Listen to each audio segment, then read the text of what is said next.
Hi. Hi, everybody. Erin here. Here's Darwin. Dorothy's right next to him there. Hi, everyone. I'm back. I'm fired up. The last video I left you with was a little bit of a downer. That's Darwin. Hold on. All right, sorry about that. What I was saying is the last video I did, I didn't mean for it to be a downer, but I must have really unloaded in that video. You guys left amazing comments. You guys always make me feel, you're just very kind people, and I'm so appreciative of it. Thank you very much.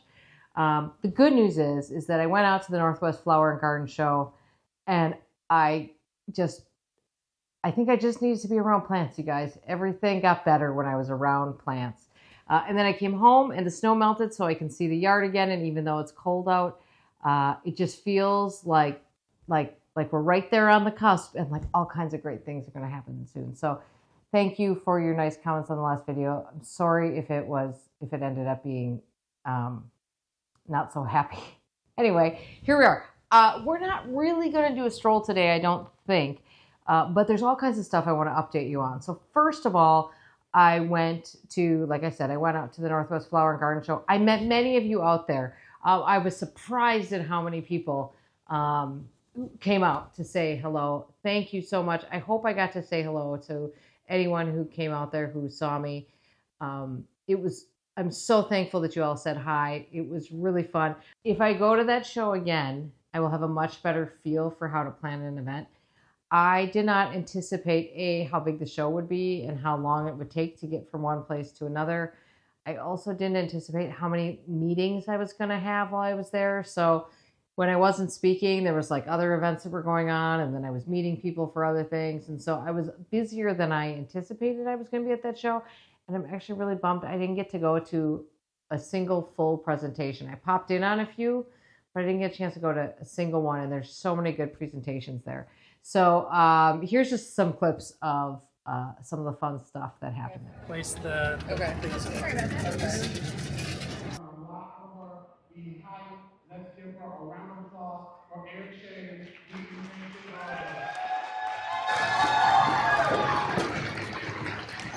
Hey everybody! Oh my God, it's so nice to be among gardeners. Hear the birds and see the sun. Side by side, our fears are done.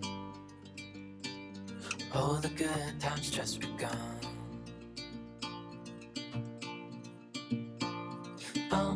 We know what we have, let's hold on tight. Found what we're looking for in life. Call us crazy, but things are finally right. With you and I, the future is bright.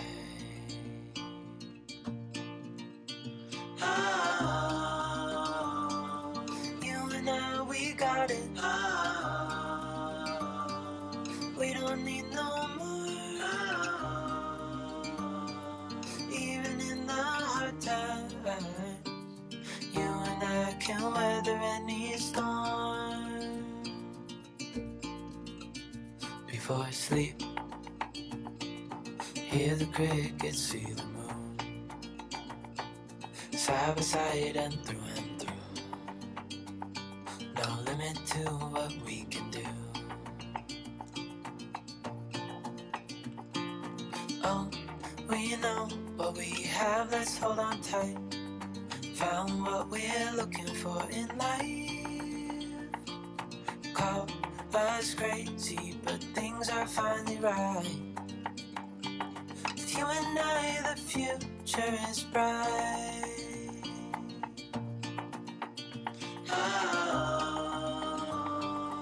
You and I, we got it. We don't need no more. Even in the hard times, you and I can weather any storm.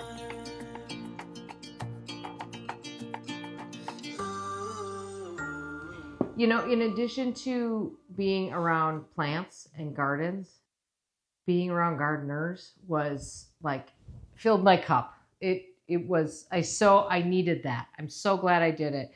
It really made all the difference. So it was a great trip. Interestingly enough, this was not timed for this video, but this just showed up and I know exactly what this is. So I'm going to open it in front of you. This is, if you know Caleb Wise, he runs Wise Guide, and he has a YouTube channel, and he has a great Instagram and he's got a huge Facebook page. He is a popular guy. He is also a good friend, and all through social media. Every time I think social media is bad, I think about the friends I've made there, and Caleb is certainly one of them. And I am super happy for my friends when they do a book. I'm just like extra happy for Caleb, whose book is launching, his cookbook is launching next week. There's always room at the table. I actually have a pre-ordered copy coming on Amazon, and I got this really nice little press pack from him, which is super nice. Let's see what else is in here before I wax poetic about how great Caleb is.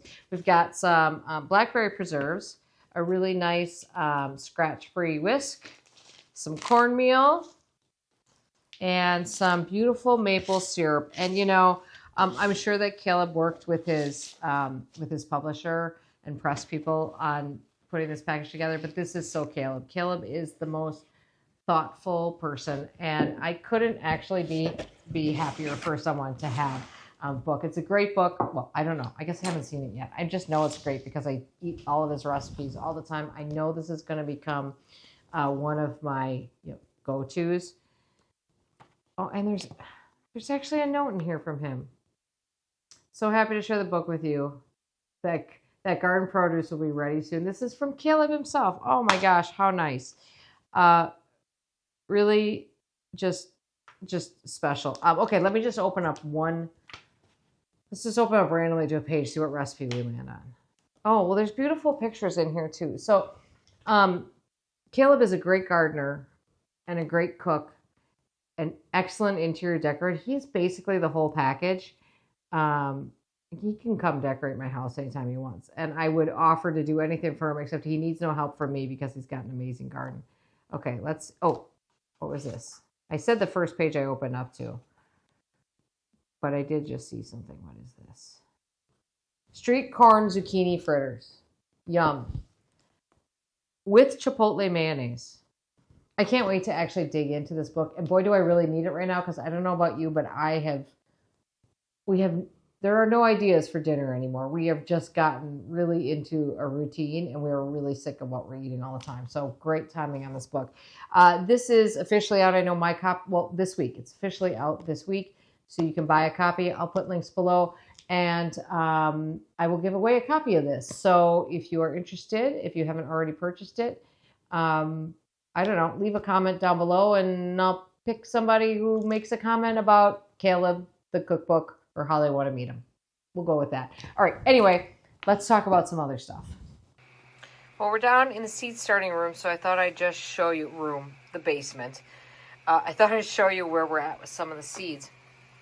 Right here are these are all snapdragon seeds that I've started there. All came up really, really well. Here are the Impatient seedlings, new for me this year. And back there in that far corner, that's coleus. These are probably, they're just bigger seedlings, but we'll keep an eye on these, and we'll think about potting these up soon. This is something I just potted or planted that you'll see in a video. Down here I have my ranunculus experiment going on. This is my first year growing ranunculus. I don't know what I'm doing, but we're learning and we're finding out, and that's where they're at right now. Over here are all my little geraniums. Most of these are the geraniums that I grew from cuttings. You saw me pot those up. You see the flower back there? They just won't stop flowering on me. These are two that I picked up. These are both Indian dunes that I picked up in Seattle after I saw them in a container at Heronswood in a video. And they happened to have them there. So I thought, well, I'll grab those. So I brought those home in my suitcase from Seattle. So I'm hoping to use those in a container this year. And then over here, this is, let me just get the dome off here. Some of these are things you might have seen me start. This is lobelia. You can see this is lobelia Starship Rose. You can see that I've got some starting to sprout there. I'm just kind of keeping it under the humidity dome for a little bit here to get a few more going. Delphinium Cheer Blue takes a long time to germinate often, so we'll see. That's shredded umbrella plant. I've never grown that from seed before, so I have no idea what's going to happen with that. And then I actually did start a second thing of purple bellvine in cells, and you can see I do have, I think there's 1 or 2 sprouts in that one too. But I also have these purple bellvines, which you saw me do in a video, which have come up, but I'm leaving them over here on the heat. And then I have back here some verbena. This is Sweetheart Kiss, and this is Vanity. This is like a trailing type verbena, like you put in a container, and Vanity is sort of a short version of the verbena bonariensis that so many people know. I just thought I'd leave those out a little bit on the heat, but I'll move those across the way here shortly. And then there's some peppers and stuff that you'll see in a video here soon too. So anyway, that's where we're at for seed starting. I have not moved anything up from the small trays yet, but we're real close on some of the things over here. All right, so I wanted to talk to you because I'm not even sure if I talked about it here or on Instagram. Sometimes I forget where I'm talking about things. But I am going to buy a new pop-up greenhouse. So you guys know that I've been using these temporary greenhouses for a lot of years. I've gotten my time out of those. They're made by a company called Flower House, and those were the Harvest House X Up Pro. They no longer make it. I can't find it anywhere. And the biggest issue with it is that these temporary greenhouses have pretty cheap covers. I mean, that's why they're cheap and temporary, right? So I have really patched those covers together over the years. And also I now use 2 of them. The combination of the fact that the covers at any time could probably just go. They do tape together well, but the covers could blow out at any time. Plus, it's not exactly optimal to have 2 of them to set up. I thought, you know what, Erin, just get a new one. So I have been looking, and I asked on Instagram for recommendations from people who have one that they like. And by far the most recommended one was from a brand called Eagle Peak. Now, you guys, I have no idea. I have no skin in any of these games. No one is offering to give me anything free here, although I'm not turning it down. But I'm just saying, kidding. But these are just what people told me, and at this point, my plan is to go and buy one of these before they're all taken up. So I went and looked at Eagle Peak. And they have a couple of them that are kind of interesting to me. And the way those go up is much like those pop-up tents that people use at farmers markets and stuff, where they all condense down into the middle and then you just kind of push them up and they sort of expand. That's the concept for both of the ones that I'm looking at. And they both of them, I think, have a center pole in them that helps support them. So I'm looking at, they have a 12 by 8 foot one and a 10 by 10 foot one. And this morning I actually did some sketching out to see how many shelves I could fit in each one of those. Now, the unfortunate part about these is that they're both in the $200 range, maybe $220, but they don't come with shelves. And that's one of the things I really liked about the ones that I have, is that the shelves are kind of integral to the structure. And so I didn't have to go get additional shelves, but no one seems to make something like that that's big anymore. So I've just resigned to the fact that I'm going to have to get separate shelves. And just to back up a little bit, the reason why I'm interested in one of these temporary greenhouses is, well, there's several reasons. First of all, there is a part of me that would very much like a permanent greenhouse. There's a lot of reasons not to get one. In part that I don't really have a good place to put one in terms of sun or in terms of proximity to the house. Because keep in mind, we can't really run electric to the other side of the property very easily because we have a creek running through the middle of the property. So over by the vegetable garden, there's no electric over there. We do have water over there because we actually put in our own sort of line underneath the dirt, just barely below the dirt. We kind of ran, I think it's just a really thick hose over there. It's very sketchy. but we turn it off obviously in winter. So we could get water over there, but there could not be any electric. There's no point in having a permanent greenhouse without electric here, as far as I'm concerned. There's no good place over here. In addition to that, I just think that it would be an incredible expense to heat it over winter. And if I can't use it over winter, like I would want to be using it right now. Instead of having my seeds being started in the basement, I'd be putting them out there. And that just seems like a big expense to me. I use those temporary greenhouses for growing on potted up dahlias, hardening off and growing on seedlings, and then protecting any plants that need protection that I get early in the season. So a lot of times I get a lot of annuals early in the season, and they all go in there because that gives them just a little bit of protection. I do occasionally run like a space heater out there. I might actually invest in a proper, this Eagle Peak also sells little greenhouse heaters. I might actually buy one of those. But for the most part, I try not to be heating them much. I just do that only when the nights are getting oddly cool for the time of the year that it's out there. So I usually set those up in mid-April, and then they're usually down by the first week in June. And that's the other thing I like, is that once I move everything out of there, I reclaim that part of my yard, and it all goes away, and we pack it all up, and it either goes in the garage, or a lot of it we stick behind the garage. There's a fence between us and the neighbors, so I hate to say this, but it's a little bit of a dumping ground back there. So that all goes away, so I don't have to look at it, which suits my needs just fine. So anyway, so I laid out the 12 by 8 and the 10 by 10 and did a little graph paper trying to figure out how many shelves I could fit in each one. I think I could fit slightly more in the 10 by 10, assuming that I have basically like a big island of shelving in the middle. However, that 10 by 10 doesn't seem to be as nice as the 12 by 8. The 12 by 8 has some really nice like roll-up windows along the sides, which I think would be great for extra ventilation and extra light in there. They both have doors on both ends, which is nice. And the 12 by 8 has a white PE option, and I'm going to reach out to them and see if I can get a hold of anybody to explain to me what this is. But I think it's a stronger material. It's a little bit more expensive than the green or white options. And I think it's a little bit stronger material, which I would like to invest in. That would be great.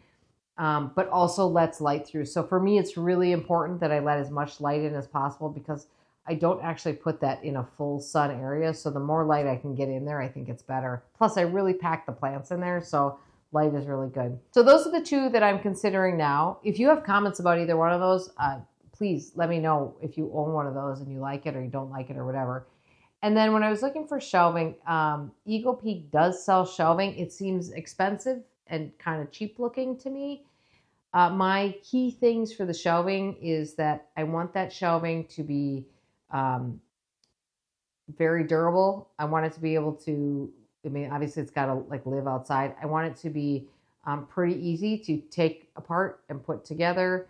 No kind of permanent thing, very light, because again, this gets all taken down and shoved somewhere. That's where I don't have to look at it. So really something, it needs to be temporary shelving. It just needs to be temporary shelving that will last me for a number of years. So what I found was these shelves, which are very similar to the ones that are actually in my existing temporary greenhouses, except these are wider, and I like that they have a bar across the middle of them, which will definitely make those shelves hold more. It says that each shelf will hold 40 pounds, which seems great to me. Their racks, they come in a 4-tier rack, which goes up to I think 56 inches, which is a little too high for me, but I think I could just build that rack and not put the top tier on. Or if I had to put the top tier on, I wouldn't have to put the top shelf on. And by my math, they don't say, but by my math, I think there's 18 inches between shelves, which is a good amount. Some of the other ones I found, like the ones at Eagle Peak, were only 12 inches between shelves, and that is not enough room for me to grow what I'm going to be growing in there. So that's the update on where I'm at with my temporary greenhouse search. Don't go buy them all, please. The PE cover is sold out right now, so that's the other thing I want to check with them is that coming back into stock, and should I wait or do I just buy something else? Then I just wanted to talk through my garden schedule because I'm starting to now that I can see the ground again and I'm excited and enthusiastic and not a drip anymore. I'm excited about gardening, and I just really want to get on with it. I'm trying to come up with a schedule in my head a little bit. And I thought I would share some of my thinking on that with you. So this weekend, I'm wrapping up most of my tree and shrub pruning for the stuff that should be done now because we are borderline dormant. Like things are going to be coming out of dormancy or already are starting to perhaps. So for things that want to be pruned when they're dormant, I'm trying to get done with those things. I won't start my hydrangea pruning for another couple of weeks, probably. Certainly you could do that into April even. And sometimes it's easier if you can see the leaf buds swelling. But I have done it in February. I've done it in April. And when I'm talking about hydrangea pruning, I am pruning arborescens and paniculata type, not serrata, which is mountain hydrangea, or macrophylla, which is the big leaf hydrangea. So for paniculata and arborescens, those are the ones that I'm talking about pruning now. I mentioned in several videos before that we have some projects ahead of us. One is to fix what we've started calling the putting green in the backyard, where we tried to fix the grass last year and clearly did a terrible job of compacting the soil that we put down. It just looks so bad.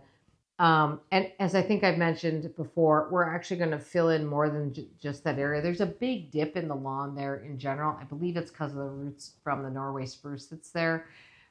So we're going to actually try to level that out a little bit as long as we're doing this. So we're going to have to get some bulk soil in to do that. I would like to do that as soon as humanly possible, but I don't know that there's a lot of point in starting that process until we're at a time when grass seed will germinate, because otherwise we're just sitting there with a mud pit waiting for dogs to walk through, which is going to be a whole other issue. So that's kind of one of the projects that's out there. I mentioned in our last walk that I am going to extend the garden off by the driveway, and in part because we're going to actually change out the lighting out there. So I started working on a drawing for that. I'm having a hard time I know some of the plants that are growing there. I'm having a little bit of a hard time picturing it all because I need it to tie into the existing garden. And I'm having a really hard time picturing that because all I'm working off of is photos of that corner. If I knew we were going to do this, I would have taken a ton of photos of that corner so that I had that to work off of. But I'm kind of working off of like videos and memory. And so it's hard for me to picture. And obviously that's all going to become one garden. So I need that to all flow. So I do know that I'm going to bring across some Haas Halo hydrangeas from across the driveway. I always like to do that, is carry plants across paths or across driveways so that they don't feel so separated. I have at least one very cool evergreen coming for in there. I definitely want some Hackalochloa in there. I'm going to put a couple of boxwoods. Not a couple, never two, 3 boxwoods in there. But I haven't quite hammered down exactly what's going to be in there yet. And right now is when I'm trying to get a handle on what plants I need to order, if I need to order plants, where those are coming from. So I'm working hard on that. In the meantime, I'm going to start doing a cutback of the garden, and I'm going to use the Chicago's Lurie Garden. Has a pretty good system for managing taking care of overwintering insects while also getting things that need to be cut back early done, and also so that you can actually get into the garden. So things like grasses, you got to make sure you cut those back before new grass starts coming up, because then it becomes very difficult to cut back ornamental grasses. This year I am going to cut back all of the Carex that's there. Sometimes like Carex Flocka Blue Zinger can kind of be a little bit evergreen, and last year I treated it like that, and by the end of the year it was looking quite ragged. So I had wished I had cut that back, so I'm going to cut that all the way back. I'm going to cut back all the Carex Pennsylvanica, and cut back all the other things, with the exception of the things that are are more likely to have overwintering insects in them. So Lurie has a list actually, but that includes things like Echinacea, Rudbeckia, Alliums, Agastache, things that have cavities. It's not always hollow stems, but there's also like little cavities in plants sometimes that might be harboring some overwintering insects. And so Lurie Garden cuts down everything except for the things that they tie off and don't cut. And for those, they sometimes cut those back to 15, 18, or 15 inches because they found that the insects are usually in the bottom. I don't think I'll have to do that, but it's an option for somebody if you're looking for an idea on that. And then I can come back later and do that. That also clears up the way for me to do an application of compost, which I decided last year I was going to do because this is the year of paying close attention to my soil health, something that I always used to do. And then I think I got a little cocky about it. My soil was great. And then if you stop paying attention to it, guess what? It's not so great anymore. So we're going to do a compost application as a, hopefully, I mean, I'm going to say 2 inches in most places. Some places it'll be 1, kind of like a mulch situation. The place where I'm going to buy my compost from is opening up March 4th. So I don't know if I'm going to call them this week and see if they are able to deliver. If they are, I'm just going to have it delivered and we're going to start cracking away on that first, because the sooner I can get that out of the way, that's a really big, messy project. Sooner I can get that out of the way, the sooner I can work on all kinds of other things. There's also a lot of plant moving. I have been making a list on my phone, actually in fall and spring, all last gardening season. I was making a list of spring jobs to do. And so there's a lot of plants that I'm going to be moving around. Just as an example, I've got 2 Striped Rich, that's what it's called, Striped Rich Hacknalacloa, which is a variety I rarely see anywhere else, growing. I point this way because it's the sort of terraced bed off of the deck. And they're growing, and they're big. It's a tall one. It's kind of not in the right place anymore, and there are other things that could go there. And in one case, there's some planted right in front of a really nice grouping of June hosta, which happens to be one of my favorite hostas. So you can't even really see the hostas. So those are going to get moved. So that's a warm season thing, though. So I can't be moving those until I start seeing some real growth on it. But those are all things that have to happen later. So the more things I can get done before that, the better off I will be from a to-do list perspective. And obviously there are other little projects and big projects that will be happening, but that is sort of where my head's at right now for this early spring job planning point of view. So the number one comment that I got at the Northwest Flower and Garden Show was a lot of people said they would like to see the dogs more often in videos, and I will do my best to do that. Sometimes they're not in there. Well, Dorothy is not really one to follow me around the garden. She kind of likes doing her own thing, and she likes to lay on the deck by the door. And actually, she's quite the homebody. She likes to be inside. It's very un-Noof-like. She likes to be inside most of the time. So she's rarely going to be following me around the garden. Darwin is a different story. He follows a lot, and sometimes that's a problem because it's very hard to get anything done because he is into everything. Because even though he is 88 pounds, he is also only 8 months old. And so he is still very much just a gigantic puppy. So I was going to open up some viewer mail. I thought we had some letters or postcards for the postcard project, but it turns out they were incredibly lovely personal notes from Cindy and Laura. Thank you both very much. That was really, really sweet. Like I said, you guys are all the best. I appreciate you so much. We're all good. Everything's good. We are flying high. I got a whole bunch of videos I'm shooting. And so we're back.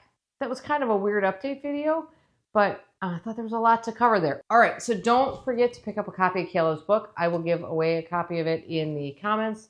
So leave me a comment about it and I will pick somebody randomly and somebody will get a book. Thank you for being here. Thank you for being such wonderful people. Thank you for caring. I appreciate you. Have a great day in your garden. We're going to see you a whole bunch soon.